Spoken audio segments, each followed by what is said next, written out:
Hey there, and welcome to the On Your Terms podcast. I'm your host, Sam Vander. I'm an attorney turned entrepreneur, and I help online coaches and service providers legally protect and grow your online business using my DIY legal templates and the ultimate bundle. So every week I try to balance giving you legal tips with also tips about how to grow your actual business on your terms. So what you will see here most often is me encouraging you to do things your own way. I'm a huge believer in that. And part of doing that is staying nimble as an entrepreneur, which is what we're talking about today.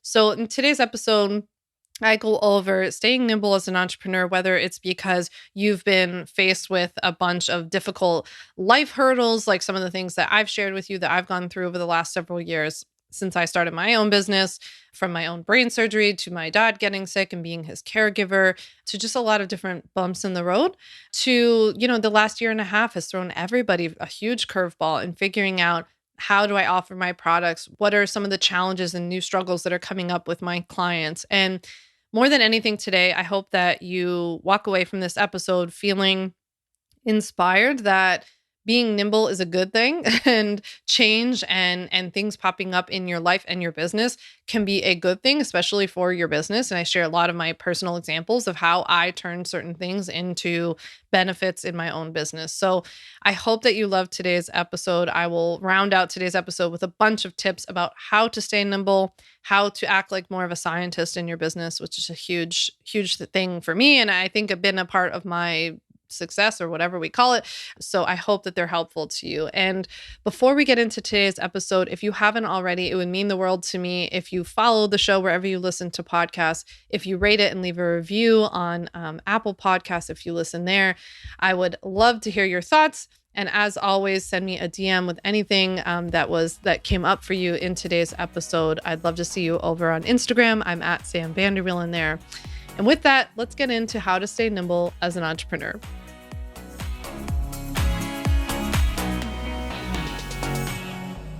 So I'm just getting settled in my new house in New York. We moved to the North Shore of Long Island outside of New York City. It is absolutely stunning, beautiful here. We're surrounded by water. It's super quiet. In fact, it's so quiet that Ryan and I have been pretty freaked out when we fall asleep because we're like, what's happening outside? Why is it so quiet? Where we moved from outside of Philly, it was just so loud. There was my dad used to call our street the super speedway because it was supposed to be a side street, but everybody used it as a cut through and it was really annoying. And so it was very loud. And there just seemed to always be someone emptying their dumpster on the main street in the middle of the night. And it was very loud. So I am getting settled in. I'm trying to get used to the fact that it's so quiet here, but it'll all be good in the end. We have a beach at the end of our street. It's so beautiful. But if you've ever moved in your entire life, you know that it is not all fun and games. It is quite the process. I actually lost my podcast mic in the move. There was a big sticker on it that said, "Do not take," and then the movers took it and they put it in the foyer box and I couldn't find it forever. So I finally found it. We're back to normal with our audio equipment here on your terms. But moving definitely throws you for a loop personally and for your business too, right? If you have your own business, it's not just your stuff, but obviously it takes your time and attention away from your business, from maybe even social media. If you're used to being on social media, like I am every day, I not only didn't really have the time, but I just found myself over the last several weeks, not even wanting to be on social very much. So, because I would rather get situated and get organized and try to learn my new area and all of that kind of stuff. So it's been really interesting, but it's been yet another, I guess, adventure in staying nimble. And that's what we're talking today about, is really staying nimble as an entrepreneur. Because if I've learned anything over the last 5 years of having my own business, it's that staying nimble is absolutely crucial to staying in business, right? And not just staying in business. My goal is not for you just to have a business and call it a day. It's for you to continue to grow and to love your business and to have fun, right? So I find that staying nimble and being open to pivoting and experimenting and being the scientist in your business is so crucial when it comes to this success of your business. Because if you approach business with a fixed mindset, or a mindset of this is how it has to be, or this is the way that I'm going to do it because this is the way that I see other people doing it, you won't be able to pivot when and if you need to. I really should just say when you need to, because I find that this is inevitable, right? Whether you have something now or later, but you're going to have to pivot at some point. We're going to talk today about, I'm going to give you some of my best tips about staying nimble, how staying nimble in your business actually can help grow your business. Some of the things that I wish I saw people do more often with being a bit more nimble. But I'm also going to talk about this from two kinds of approaches. One is like if life stuff comes up, right? And I've spoken about this a lot publicly and on the podcast about the things that I've gone through in the last several years that have, kind of forced me to be nimble, but in a good way. They've had good side effects, and we'll talk about that. But also there's the idea of like staying nimble just because maybe something in your business isn't working, or maybe you don't like something about your business. Like maybe you find yourself at a place where you're like, I'm just not loving what I'm doing, or I'm not loving my clients right now, or I'm not feeling like I'm attracting the people that I want to work with, or you don't like the way you're working, like you're on the phone all the time and you don't want to be. So we're going to talk about staying nimble for both of those reasons, whether you're forced into it in certain like life circumstances, or whether you're just at a place where you're like, maybe being not nimble enough is what's hurting me, right? And how do I stay nimble? Where do I go? How do I experiment? So we're going to talk about that all today.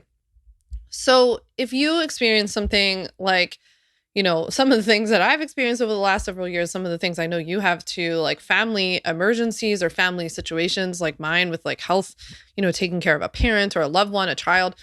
Obviously, the pandemic over the last year and a half has thrown everything into a tizzy. It definitely threw it into a major tizzy when the pandemic first started. There can be financial changes in your life, whether you lose your job. I've heard from so many people, especially over the last year and a half, where maybe their partner or spouse has lost their job, and that has thrown your family's financial situation into a different situation. And so you've realized like you either have to grow your business more, or you have to start your business or whatever. I know from so many of you and so many of my friends, the childcare changes this year have been, I don't even know, like significant doesn't even begin to cover it, right? Whether you've lost the person that took care of your children, or you're not comfortable sending children back to school or to daycare or something like this, like there've just been so many changes that have affected your schedule and your well-being and your financial well-being. So there are just so many curveballs that come at us in life in general, but these are things that heavily impact us as entrepreneurs. And, like I said earlier, it's maybe you haven't experienced as many of those things. And if so, you should be very grateful, and I hope that you are, or maybe just things aren't working out the way that you thought they would in your business, whether that's because you're not happy with your sales, or you're not happy with your clients, or you're not happy with the product, or you're just like feeling uninspired, right? I go through time periods where I'm just like, feel like I'm doing the same thing. I'm not super inspired right now. That is all where, to me, pivoting comes up. And I find it really helpful if we go into this process and we start off today's conversation with a little bit of a mindset check of reminding ourselves that change and pivot in life and business are just part of the process. My coach, Jamie Mendel, tells me this all the time about so many different things. And I think she's so right, and she's so brilliant in general. This is just something that she's taught me that's been so helpful of like, what if we just think about these things as part of the process instead of like, I have to change again. I have to switch again, right? I have to pivot again. I have to change my messaging. I have to change my offer. What if that is just part of the process? And so there's not so much like resistance or anger right there, but it's like, oh, this is actually part of it. This is all part of the plan. And if we embrace some of that, it can make it a little bit softer. Not to say that we can't feel those other feelings and feel frustrated. For example, this comes up for me a lot in the business where I call them Lyns. They are called in the business. No offense, absolutely no offense to anyone named Lynn, but this is just a insider terminology, real behind the scenes look at my business. People who write us nasty messages, emails, whatever, Facebook comments, we call them Lynn. Long story. And I'm actually working on writing a book right now. We have a whole chapter dedicated to it. But for me, when I started getting Lynn comments and I started getting Lynn emails and all that kind of stuff, which wasn't until my business became more successful, it really, really hurt, right? I was devastated. I'm very sensitive. I feel everything, definitely an empath. And so I was so upset every time I would get one of these, and it would like throw off my whole day, maybe days on end. And so Jamie and I spoke about this in this context of like, what if that's just like part of growing the business, instead of feeling like everything's supposed to go perfectly and you're only supposed to get nice, glowing comments and reviews. What if getting a Lynn comment every once in a great while, because that's the truth of it. It's not often, but it hurts when it happens. It's just like part of the process. And so I feel like this can be a very similar mindset shift here, that if you can go into this thinking that change is all part of the process, then you can maybe take a little bit of the shame or judgment out of the fact that like, oh, I have to change again, or like this isn't working. I keep having to move around. I used to beat myself up for being somebody who changed a lot because I thought that that meant I couldn't stick to anything. I had this like childhood story. My dad says this about me all the time, that I can't stick to anything because when I was a kid, I would get like a new toy or gadget of some sort and I would play with it for like 5 minutes, which kids do. And then I wouldn't want to play with it anymore. And so this story about me has been told over and over and over again, that I can't stick to anything. And so when I started my first business and then I transitioned into selling legal templates, I thought, see, there you go again. You can't stick to anything, right? When really this is staying nimble. I'm going to talk about this today, but it was really a survival mechanism of staying nimble and learning what was going to be successful, what was going to carry me across the line, because what I was doing wasn't going to do it for me. It wasn't doing it for me. So pivots can actually be helpful for your business. I hope more than anything you take away that, that's what you take away from today's episode. If we use my own journey as an example, and I have countless like friends I could talk to you about as well. I started, my first business was a health coaching business when I left the law. And it wasn't the right fit for me. I'm not saying that health coaching as a business isn't a good one, but it just wasn't a good one for me. First of all, I don't think I was a very good coach. It just like didn't speak to me naturally for some reason. I love teaching, so I like being in more of a teaching role. And also for the way that I not only wanted my life to look like, but then ultimately what ended up happening in my life with having brain surgery and my dad getting sick and all this stuff, I needed more of a business that I could automate and scale, right? So when in 2017, I switched to only selling digital legal products, that it was the biggest pivot and the biggest staying nimble exercise for me that led to just an unbelievable experience and amount of success in this business, right? So my surgery, pushed me to figure out my content in a better way. When I had brain surgery, I was like writing all these random blog posts about nothing that like hardly anybody read at the time. And I was probably posting like pictures of my lunch on social media. I don't even know. And I remember that experience pushed me to think, okay, I need to be like super targeted with my content because I don't have a lot of time and literally brain power because my brain hurt. And so I need to figure out like, what am I here to say? How is this actually helpful to other people? And how can I get this information out in a more effective way, especially more evergreen way? So the surgery helped me with that. When my dad got leukemia, I remember that I was making sales, I was making consistent sales, but everything was because of me. I used to say to my husband, Ryan, like, I felt like my business was such a little engine. And as long as I had my foot on the gas, the engine was running perfect. But as soon as I took my foot off the gas, the engine completely stopped. And so if I took time off as a break, when my dad got sick, I got super depressed and I would just like stand in the shower all day long and cry when I had a break in between chemo appointments and doctor's appointments and getting him healthcare and everything else. But the like going dark period on social media wasn't good for my business. And it wasn't until my dad got sick in September, it wasn't until around the holidays that I was like coming out of it. And I realized, okay, I can't just be on social media all the time. I don't want to be on social media all the time. I want to live my life, but also I'm just being realistic as to like, I'm depressed about my dad being sick. What do I do? Right. And that pushed me to create my free workshop, which leads to a sales funnel that leads people to the ultimate bundle, my signature product. Moving just recently, I knew that this was coming for a little bit. And so moving pushed me to think more about how do I make sure things are running in the background without me being so involved? Because even though sales were super automated, I was not super automated. The business still very much required a lot of me. So now having a big team of all of these people helping, all these incredible people helping, from a VA to a tech VA to a copywriter, a designer, a marketing manager, everything in between.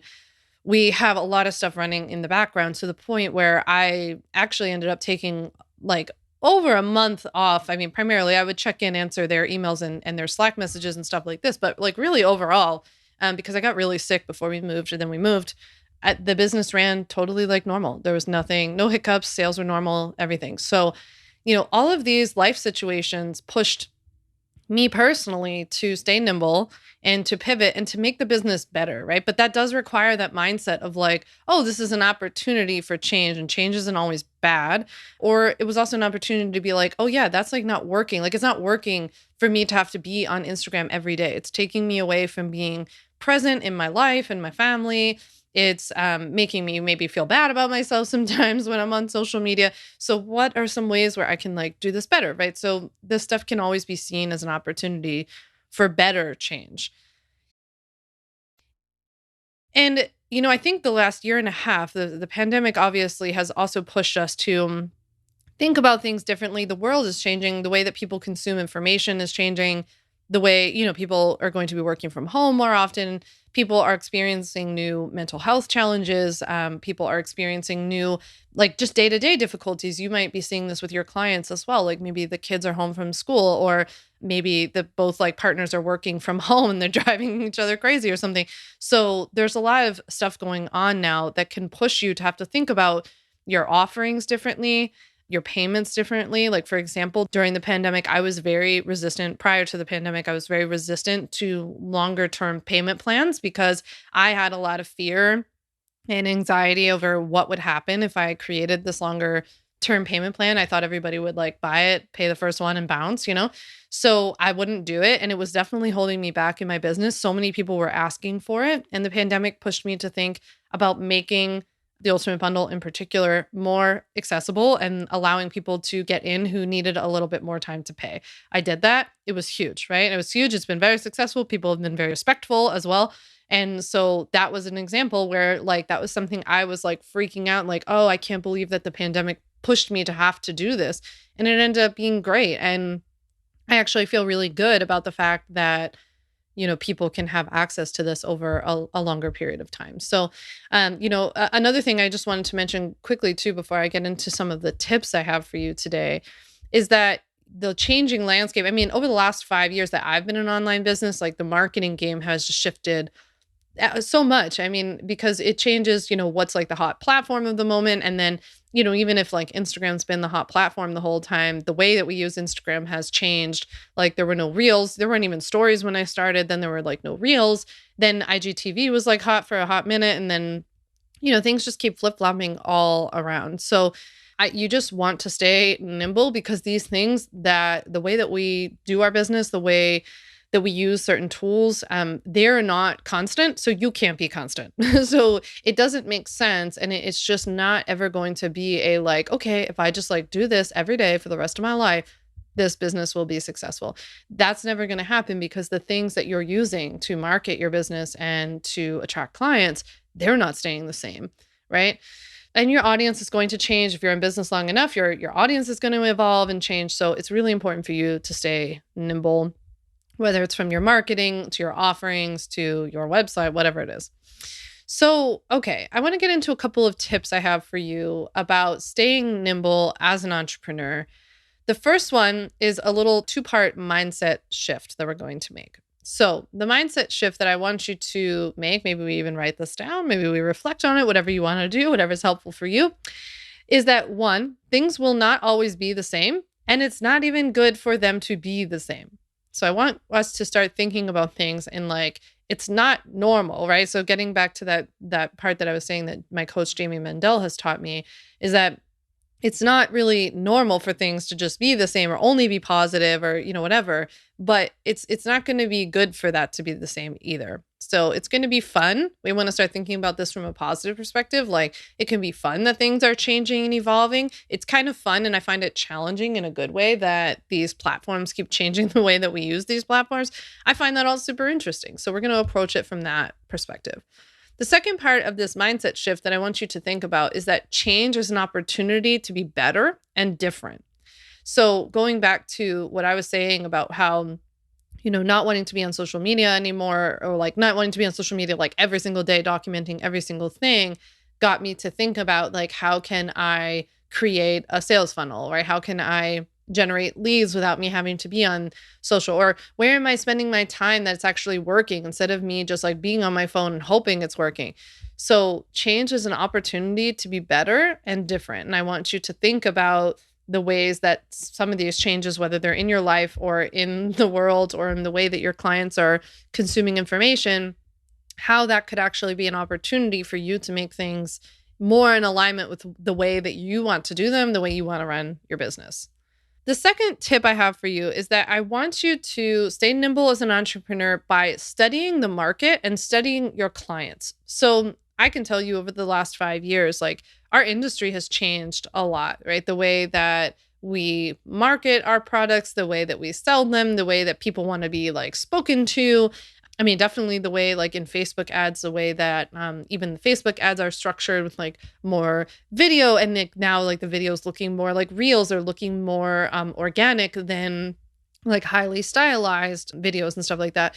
All of that has changed. And so I have to stay very nimble as the CEO of this business, of constantly looking at things and saying like, okay, this is how people are responding to information now. This is how people are consuming information now, right? Like even this podcast, like, okay, people might go on, like I was thinking about this as I was creating the podcast over the last several months, was like, well, people probably don't have as long of commutes anymore. So I don't want this to be super long. I also know that you're busy, so I don't want it to be super long.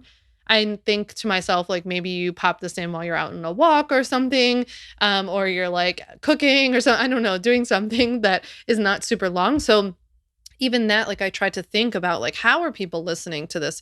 How are people going to be consuming this information? And then like, what is most relevant about what I want them to go and do from this episode or from my content now, which is very different than when I started this business, right? So I think people's needs have changed. People's desires have changed of like when, if you started around when I did in like 2016, 2017, it was really popular back then to have like free PDFs, like downloadable PDFs and guides. And that's still popular, but now people are consuming that information in a much different way, right? Videos are big, audio things are big, like secret podcast episodes. They're all different kinds of ways. Whereas when I started, it was like one way. What you do is you start a business, you create a free PDF, people download that PDF, you add them to your email list, boom, done. Like that was the way you started a business. That's obviously very, very diverse now. Like there are just a lot of different ways to do this. So it's really important that you're constantly studying the market. And by that, I just mean observing, seeing what other people are doing, not copying, obviously, but just kind of getting a good feel for like, oh, people's needs seem to be shifting. Video seems to be more popular. Short videos seems to be, or whatever it is at the moment. I find it really helpful to work with, experts on these things too. Like when I hire my copywriter and we're working on a project together, I am asking her because she has such a good, first of all, she's talking to my clients, right? And she's getting a good idea. She's also writing the stuff for other people, and she's talking to their clients, and they're all like other industry people. And so she has a really good pulse on like, oh, people are really liking GIFs at the moment, or people aren't liking this, or people are really liking when you, like she just told me the other day, it was something about the way that she phrases language in a link is like has changed, right? That there's a certain way that's more popular right now. So it's not always just stuff that I'm pulling away. Obviously, I don't know anything about a lot of things. And so I'm looking to other industry experts to say, what are you seeing? What's changing? What do you think people are wanting right now? And those are the kinds of questions that as a CEO, you have to be asking, because you have to be thinking about staying nimble, right? You want to think about continuing to get ahead, right? And to continue to evolve and thinking of things changing. I also, though, want you to pay attention to your clients and how your clients have changed. So whether your actual clients have changed, like if you've been in business for a while, your clients are probably like, quote unquote, growing up with you, right? So I have one friend in particular that I can think of who's a fitness coach. And over the years, she's been in the game for a long time. And over the years, her clients have kind of grown up with her. And, what started as women in their 20s, probably post-college, figuring out how to like work out on their own as they were getting into corporate jobs, has now turned into women who had their first or maybe even second child, and they're trying to navigate new mom life and maybe even also working and a million other things, right? So it's been interesting to watch as she has evolved, because she also had a child, But as she's evolved, her clients have evolved. And so you can't just be like doing the content the same way, because the content that you were doing 4 years ago when your clients, for example, didn't have children or didn't have a job or whatever, isn't going to speak to them now. And so what you're going to do is you're going to end up losing your clientele. And I think when your business evolves in that way, you kind of have two choices. You can either continue to speak to, like, if you've decided that your ideal client is a mid 20s, unattached, childless or child-free person who that's all they're focused on, then that's fine. You can keep going to that. But if you have this like super dedicated core group of clients and they want to continue working with you and taking your programs and all of that, then you've got to update your, content to match. So that's what I would suggest in terms of studying the market, studying your clients, seeing how they've changed, also paying attention to how they've consumed information or how they want to consume information now. Maybe that's different. Maybe their platforms are different. Surveys are great for that. You can send out a survey to your email list. You can do surveys through polls on Instagram. You can do surveys all over the place. And just remember, though, that when you do surveys, like if you do a survey on Instagram, I always find this funny. And people will be like, do you want to watch stuff on Instagram or YouTube? It's like, well, they're on Instagram. So they're going to answer Instagram. So you'll always see in these polls, like people will ask that stuff. And it's like, well, yeah, they're on that platform. So you just have to, I still recommend doing the surveys, but you want to take some of this information with a grain of salt. Obviously, people are going and they're watching you on the platform that they prefer. So I think it's more about like where your ideal clients hang out and then where you can consistently show up. So if you're like not at a place in your life where you're going to do a YouTube video every day, like don't offer to do YouTube videos every day. So that's my suggestion on studying the market and studying your clients. I also want you to take questions as hints, right? So if you keep getting the same question, maybe it's a sign that you should test it out. Whether it's like, hey, do you offer this product? Or hey, do you offer this service in this way? And you just keep saying no. Maybe that should be a sign that that's something that you should get curious about and you could test out. That's definitely how I felt about the payment plan issue with the Ultimate Bundle. People kept asking and I was so stubborn. I'm a Scorpio, so I'm super stubborn. And so I kept getting this question and I was just like, no, I don't. Like on principle, no, I don't do it, right? And eventually my little stubborn walls broke down and I was like, okay, everyone keeps asking about this for a reason, right? People need it. This is people asking for what they need, what they want. It's something that I'm not offering. And that takes me to my final tip here for you, which I put my scientist attitude hat on, right? Which is my last tip for you today about staying nimble as an entrepreneur. It's like you have got to wear the scientist hat often because it is all about testing in business, right? Nothing is so tragic that like if you try it out, like people reaching out to me to ask about the payment plan, right? I was so resistant to it. And finally, when I thought about it from a rational perspective, I was like, okay, let's test this out. Maybe you give yourself a time period. Maybe you give yourself a certain number of clients or a certain number of sales of your product. And I said, let's test this out. Let's sell it for, a few months. Let's do like 90 days. And if people stop paying me all over the place, then I'll cancel it. And that's that. It was an experiment. And what do you know? It was like the complete opposite. We had tons of a huge influx of people who purchased the bundle. No issues, or very, very little issues, definitely below industry standard, which by the way, again, another part, like this is to be expected if you offer payment plans or things like this. It is not normal to have 100%, success rate, but overall, like very positive experience.